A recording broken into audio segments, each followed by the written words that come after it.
DJ Moore to the Buffalo Bills. Listen, it allows the rest of Buffalo's pass catchers to play complementary roles. Coleman, Shakir, Dawson Knox, Kincaid, and that's what they are. They're number two outlets. And so it's like getting an ace pitcher. Everybody moves down in the rotation. DJ Moore, smart, veteran, durable, tough. I think Chicago's going to miss him more than people think. Again, I'm not putting him in the Jamar Chase class, but he's a pro who plays through pain. He's durable. He doesn't miss starts. And I think the Bears are going to miss him a little bit. But let's not forget, he also has Josh Allen under center. And you simply cannot do better than Josh Allen. So this is a fascinating moment, because obviously I'm going to break each of these down individually. But when we look at the Buffalo Bills, everyone frames this as a pivotal season, right? The one where they finally need to break through, climb the mountain, and capture that Super Bowl title. And meanwhile, we're seeing major trades happen. Two big ones stand out, Myles Garrett and A.J. Brown. Two deals that, technically speaking, and I'm not saying they should have, but technically, the Bills could have pulled off. So the question becomes, would you have parted with a first-rounder and something else, a fifth, to Philadelphia for A.J. Brown? How do you feel about A.J. Brown landing in New England? Would you have tried to make a move for Myles Garrett if it were possible? So I'm genuinely curious when you think about some of the moves Buffalo has actually made. They're solid moves I really like and think will pay off, but they're moves, not swings, right? Trading for Myles Garrett, that's a swing. That's a real swing. Acquiring A.J. Brown, giving up a first-round pick in that scenario, that's a swing. Getting a DJ Moore? That's a move.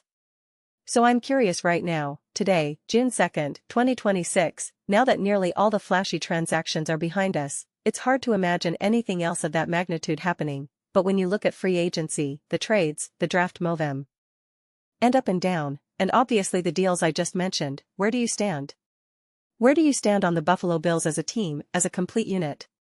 And are you satisfied with the moves they've made to put themselves in a winning position?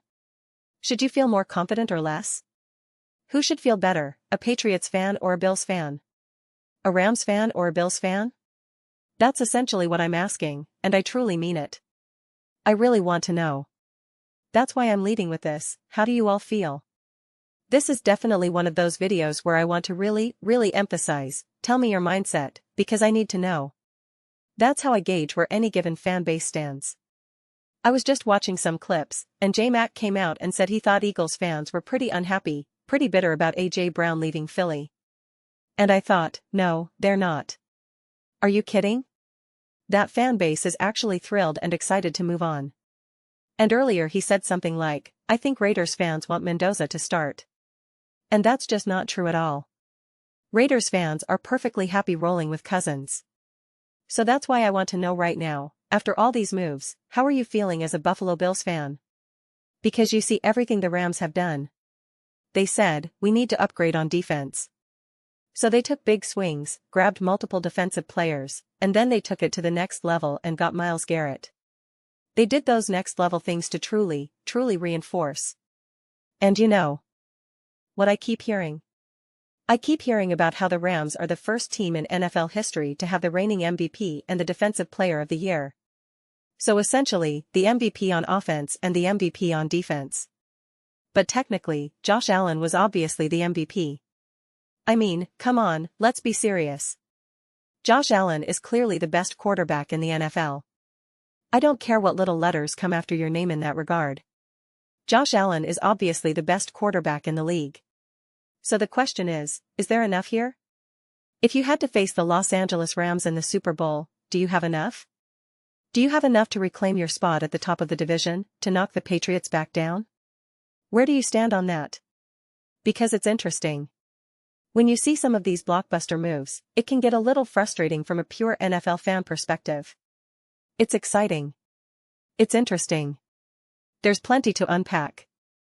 But if you're a Bills fan, and you believe in how great your team can be, and you believe in how great Josh Allen is, all that good stuff, and you're watching a breakdown, even of your own team's moves, with the Los Angeles Rams and Myles Garrett in the background, you start to think, wait a second. And everyone's talking about the Patriots right now. Oh my gosh, A.J. Brown and Drake May, a match made in heaven. It's going to be so amazing. Drake may this, Drake may that, all the Patriots and Ray Bull. And you're just sitting there thinking, hold on. We've been an elite top team for years now. We've played in some of the biggest games of all time. And again, we have Josh Allen, one of the greatest quarterbacks ever and the current best quarterback in the NFL right now. So what are we even talking about?